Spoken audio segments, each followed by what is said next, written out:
नमस्कार दोस्तों, स्वागत है आपका वर्डप्रेस क्रैश कोर्स का दूसरे चैप्टर में। तो आज का चैप्टर है डोमेन और होस्टिंग कि डोमेन क्या होती है और होस्टिंग क्या होती है।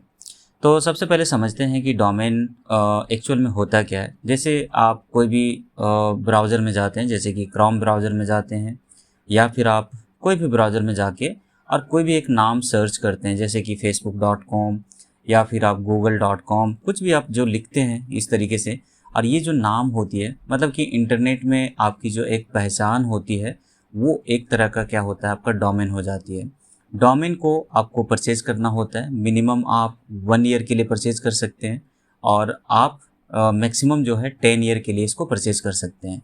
इसको परचेज़ करने के लिए आप कोई भी एक वेबसाइट में जाके आप कर सकते हैं, जैसे कि गोडैडी में जा सकते हैं। वहाँ पे आप देख सकते हैं कि डोमेन अवेलेबल है या नहीं है, क्योंकि डोमेन बहुत बार अवेलेबल नहीं भी होती है। होस्टिंग का मतलब ये होती है कि जो आप वेबसाइट को होस्ट करते हैं। जैसे मान लीजिए कि मैंने डोमेन तो ले लिया, बट अभी हमें जो मेरा फाइल्स है, जो मेरा जो है मेरा फ़ोल्डर है, मेरे पास जो इमेजेस है, या तो फिर या फिर मेरे पास जो डेटाबेस है, मतलब कि जो भी चीज़ें हम करते हैं, तो वो एवरीथिंग कहाँ पे जाके हमें एक तरीके से हमें स्टोर करनी है, तो वो होस्टिंग के ज़रिए होती है। तो अभी हम समझते हैं कि कैसे इसको बाय कर सकते हैं और कहाँ से बाय कर सकते हैं। देखिए, गोडैडी एक नो डाउट बहुत ही अच्छा प्लेटफॉर्म है, जहाँ पे आप जाते हैं और डोमेन को परचेज कर सकते हैं। जैसे एग्जांपल के तौर पे मैं अभी यहाँ पे ले लूँ कि wpclass.com। देखिए, .com .in जैसा भी आपको चाहिए, बहुत सारे होते हैं। .org होती है, .net होती है, तो इस तरीके से बहुत सारा। देखिए, अगर आपके पास अवेलेबल नहीं होती है तो इस तरीके से टेकन हो जाता है। बेसिकली क्या होता है कि किसी ने इसको ले रखा है। अभी जो अवेलेबल है वो है wpclass.co.in। ठीक है, ये .co.in मतलब इंडिया के लिए ये सूटेबल होती है। इसी तरीके से अलग अलग टाइप का, जैसे .in है, डिजिटल, अलग अलग टाइप का आपको मिलेगा। तो डोमेन आपको सिंपल, जैसे आप शॉपिंग करते हैं उसी तरीके से आपको क्या करना होता है कि आपको इसको परचेज करना होता है। डोमेन और होस्टिंग नॉर्मली क्या होता है कि आपको परचेज करना होता है। जैसे एक मैं परचेज करके आपको दिखाता हूँ। तो सबसे पहले क्या करना है, जहाँ से भी आपको परचेज करना है, या तो होस्टिंगर से लीजिए या फिर आप गोडैडी से लीजिए। तो सबसे पहले आप अपना एक अकाउंट ज़रूर बना लीजिए। ठीक है, जैसे कि मैंने यहाँ पे एक बना रखा है। तो इससे क्या होगा बेनिफिट, कि आपको थोड़ा फास्ट जो है, जस्ट लाइक कि आप फ्लिपकार्ट या अमेज़न में जाते हैं, वहाँ पे क्या होता है कि आप परचेज़ करते हैं तो पहले आपकी अकाउंट होनी चाहिए। तो उसी तरीके से होती है। आप फिर बाद में भी आप बना सकते हैं, जैसे कि आप परचेज़ करते हुए जाते हैं तो आपको एक ये अकाउंट बनाना ही पड़ता है। ओके, सो आपको यहाँ पे जाना है और इस तरीके से मान लीजिए मैं ऐड टू कार्ट करता हूँ। ऐड टू कार्ट करने के बाद क्या होता है कि आपको ये कितने प्राइस ले रही है, नहीं ले रही है, तो उस तरीके से आपको देखिए यहाँ पे 3 ईयर्स है। और जैसे कि मैंने बताया कि 1 ईयर मतलब कि मिनिमम है कि 1 साल के लिए आपको लेना पड़ेगा, या फिर आप 10 ईयर्स के लिए ले सकते हैं। अगर आप बिगनर्स हैं, अगर आप अभी स्टार्ट कर रहे हैं, तो मैं रिकमेंडेड करूँगा कि 1 साल का ही आप परचेज करिए। ओके, सो 1 साल का मैं यहाँ पे लेता हूँ। .in जो है, .co .in ये सब थोड़ी सी डोमेन जो है सस्ती होती है, मतलब ऑलमोस्ट टैक्स वुक्स लगा के 600-700 में हो जाता है। बट .com क्या होता है, एक तरह का कॉमर्शियल डोमेन होती है, तो उसको परचेज करने में काफ़ी पैसे लगते हैं। जस्ट लाइक कि 1100, 1200, 1500 इस तरीके से लग सकते हैं। वो डिपेंड करता है कि आपको ऑफ़र कितना मिल रहा है, कौन सा प्लेटफॉर्म से। तो इस तरीके से अगर आप चलते हैं तो देखिए 499 यहाँ पे ले रहा है। यहाँ पे कुछ प्रोटेक्शन, तो ये लेने की ज़रूरत नहीं है। प्रोटेक्शन होती है कि आपकी डोमेन की जो पूरे डेटा है कोई भी देख सकता है। तो अगर आप इसको प्रोटेक्ट करना चाहते हैं तो आप यहाँ पे कर सकते हैं, नहीं तो फिर आप यहाँ पे कंटिन्यू टू कार्ट करिए। कंटिन्यू टू कार्ट करने के बाद हमारे पास ऑप्शन आती है पेमेंट का। ओके, सो अभी टोटल प्राइसिंग कितनी है तो ये हमें यहाँ पे दिखाई देगा। मैं कंटिन्यू टू कार्ट करता हूँ। मैं एक पूरा प्रोसेस आपको दिखा देता हूँ और आगे का पेमेंट जो है आप करेंगे तो उसके बाद ये लाइव हो जाती है। और वो जो डोमेन होती है वो ऑलमोस्ट पकड़ के चलिए कि 1 आवर या फिर 30 मिनट्स के अंदर आपका ये लाइव होने लगता है, हो जाता है। ओके, सो यहाँ पे अगर आप देखेंगे तो 499 यहाँ पे है। रेडी टू चेकआउट में करता हूँ तो 588, ऑलमोस्ट 89 समथिंग कुछ ये चार्जेज है जीएसटी का। और सिंपल यहाँ पे कंप्लीट टू परचेज करते हैं। जैसे अकाउंट मैंने बताया कि पहले आपको परचेज करना होता है और बस यहाँ से पेमेंट करना। आप यूपीआई के जरिए कर सकते हैं, डेबिट कार्ड या फिर आपका क्रेडिट कार्ड। आप कोई भी, जैसे जो भी प्लेटफॉर्म, जो अलग अलग प्लेटफॉर्म का अलग अलग पेमेंट गेटवे होती है, तो यूपीआई अभी के टाइम में हर कोई यूज़ करता है, तो आप यूपीआई के ज़रिए इस तरीके से, मेरा तो यहाँ पे परचेज है, मैंने अभी पेमेंट नहीं किया तो अभी मुझे डोमेन नहीं मिलेगा। जब ये परचेज हो जाती है डोमेन, तो आपकी प्लेटफॉर्म पे मतलब जो आपका अकाउंट होता है वहाँ पे आपको प्रोडक्ट में आपको मिल जाती है, कुछ इस तरीके से मिल जाती है।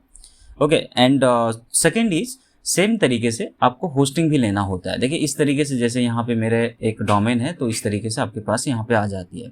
उसी तरीके से आपको होस्टिंग भी लेना होता है। तो होस्टिंग लेने के लिए आप कोई भी ले सकते हैं। मैं रिकमेंडेड करूँगा कि थोड़ा फास्ट लीजिए। होस्टिंग का बहुत सारा वैरायटीज होती है, ठीक है। जैसे कि AWS है तो वो महंगा होता है। अगर आपकी वेबसाइट की साइज़ या फाइल की साइज़ बड़ी है और आप चाहते हैं कि बहुत फास्ट होना चाहिए आपकी वेबसाइट, तो आप AWS, गूगल क्लाउड ये सब में जा सकते हैं। बट नॉर्मली क्या होता है कि आप कोई भी जैसे होस्टिंगर काफ़ी रिजनेबल प्राइस में आपको काफ़ी चीज़ें देती है, ठीक है। तो आप होस्टिंगर में भी जाके आप परचेज कर सकते हैं होस्टिंग को। तो यहाँ पे बेनिफिट होता है कि आपको डोमेन आपको फ्री में मिल जाती है 1 ईयर के लिए। बाकी आपको फिर आप जब रिन्यू करते हैं तो फिर आपको थोड़ा पैसे ज़्यादा लगते हैं। ओके, सो सर्विस में जाके देख सकते हैं अलग अलग टाइप की होस्टिंग है। जैसे कि वर्डप्रेस की एक सेपरेट होस्टिंग है, नॉर्मल होस्टिंग भी है, क्लाउड होस्टिंग है, VPS होस्टिंग होती है, ठीक है। तो इस तरीके से होस्टिंग होती है और इस होस्टिंग को जो है आप परचेज कर सकते हैं। कोई भी एक मैं क्लिक करके दिखाता हूँ, इसमें भी आप अकाउंट ज़रूर बना लीजिए।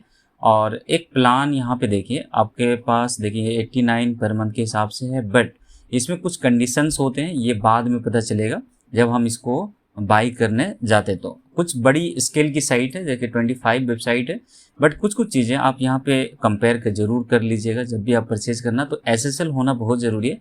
तो SSL का मतलब होता है सिक्योर सॉकेट लेयर। ओके, सो ये लेयर एक्चुअल में ये होता है कि ताकि आपकी जो वेबसाइट है वो स्कैनिंग होती है, लाइक हैकिंग से बचाता है। तो ये सब चीज़ें होनी चाहिए आपकी वेबसाइट में, ये सब बेसिक चीज़ें। और ये जो है पूरा प्लान का यहाँ पे दिया हुआ है कि क्या क्या चीज़ें। यहाँ पे देखिए एक फ्री डोमेन आपको मिलेगा, यहाँ पे भी तो अलग अलग टाइप की है। तो आपको जो पसंद आता है, स्टार्टिंग में जो है एक नॉर्मल सा ले लीजिए कोई भी। तो यहाँ पे बस उसी तरीके से यहाँ पे भी आपको क्लिक करना है ऐड टू कार्ट में, और एक प्राइसिंग देख लेना कि जैसे ये 48 मंथ का मतलब ऑलमोस्ट 4 ईयर का। ओके, सो यहाँ पे 4 ईयर का यहाँ पे दिखा रहा है 4 वही समथिंग 4300। तो ये क्या है ना कि बेसिकली क्या है, यहाँ पे कूपन कोड भी मिल जाती है। अगर आप नए होते हैं तो आप ढूंढेंगे, मतलब इंटरनेट पे सर्च करेंगे कि होस्टिंगर होस्टिंग कूपन कोड, तो आपको मिल जाएगी। अगर आप 1 मंथ के लिए लेना चाहते हैं तब भी आपको मिल जाएगी 390, मतलब ऑलमोस्ट 400। एंड 12 मंथ का भी देख लेते हैं तो ये ऑलमोस्ट 2200 कुछ समथिंग, मतलब हाफ लग रहा है। तो बेटर है कि आप 4 साल का लीजिए, थोड़ा कम पैसे में हो जाएगा, क्योंकि 1 साल का ही 2200 ले रहा है। और 4 ईयर का मतलब ऑलमोस्ट 4000 समथिंग 4400 ले रहा है। तो आप इसमें से जो भी लेना है तो इस तरीके से करना है।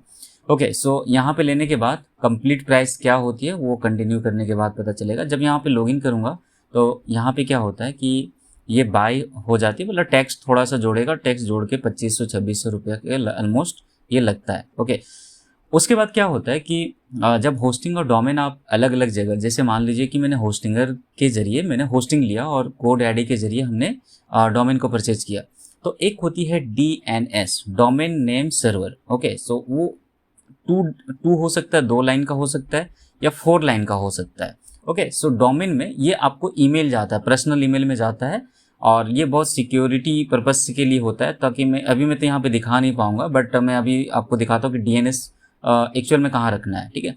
तो होता क्या है कि आपको चला जाता है वो आपके ईमेल पे, और वो बताता है कि आपको डालना है डोमेन में, मतलब डोमेन और होस्टिंग को कनेक्ट करना पड़ता है। तो आपको क्या करना है कि जैसे भी मेरे पास यहाँ पे डोमेन है, मान लीजिए कि मैंने परचेज किया है कहीं और से होस्टिंग को, तो आपको जाना है अपने डोमेन पे। और अगर एक जगह से परचेज करते हैं, सपोज करिए कि मैंने डोमेन भी GoDaddy से लिया है और होस्टिंग भी मैंने GoDaddy से लिया है, तो आपको चेंज करने की ज़रूरत नहीं है। ये ऑटो क्या होता है कि वहाँ पे अपडेट हो जाती है। होस्टिंगर में भी सेम केस में होता है कि डोमेन और होस्टिंग एक जगह से लेते हैं तो आपको बाहर से कुछ भी करने की ज़रूरत नहीं होती है, वो ऑटोमेटिक क्या होता है कि आपका एक्टिव हो जाती है। एंड अगर आप अलग अलग जगह से लेते हैं, जैसे कि होस्टिंगर से लेते हैं होस्टिंग और GoDaddy से लेते हैं डोमेन, तब जाके क्या होता है कि आपको डोमेन की DNS में जाना होता है कुछ इस तरीके से। और DNS में जाने के बाद यहाँ पे आपका एक आता है नेम सर्वर। देखिए इस तरीके से हर जगह पे होता है, जहाँ से भी आप डोमेन परचेज करेंगे वहाँ पे एक नेम सर्वर होती है। और इस तरीके से नेम सर्वर, जैसे कि यहाँ पे देख सकते हैं कि ये मेरे पास 4 लाइन का जो है कुछ DNS नेम सर्वर है। तो इसको अगर मैं बाय चांस मैं अगर होस्टिंग में दूसरे जगह से परचेज करता हूँ तो मुझे यहाँ से चेंज करने का एक ऑप्शन आता है, ठीक है। तो इस तरीके से मैं चेंज कर सकता हूँ। यहाँ पे 2, मैंने जैसे बताया 2 हो सकता है या 4 हो सकता है, ओके। तो इस तरीके से क्या करना है, आपको यहाँ पे अपडेट करना है। अपडेट करने के बाद ऑलमोस्ट 1 आवर के बाद क्या होता है, ये दोनों कनेक्ट हो जाती है। और कनेक्ट होने के बाद आपकी डोमेन जो है कुछ इस तरीके से रन होने लगता है। मतलब होस्टिंग में जो भी आप काम करते हैं वो डोमेन जब ओपन होती है तो कुछ इस तरीके से जो है क्या होता है कि आपका सारा डेटा जो है डिस्प्ले होना शुरू हो जाती है, ओके। और तो आगे की जो चैप्टर है तो ये तो हो गया। अगर कोई प्रॉब्लम या कोई चीज़ें, अगर आपको कोई क्वेश्चन है तो ज़रूर बताइए कमेंट में, या फिर आप मेरे व्हाट्सएप पे जुड़ सकते हैं। एंड जो नेक्स्ट चैप्टर में हम समझेंगे वो समझेंगे कि लोकल सर्वर क्या होती है। जैसे कि ये तो हमने बताया कि जो ऑनलाइन सर्वर है, अब लोकल सर्वर के बारे में बात करेंगे। और लोकल सर्वर में हम वर्डप्रेस को कैसे इंस्टॉल करते हैं, एवरीथिंग समझेंगे। तो वो आगे की चैप्टर में समझेंगे। Thank you.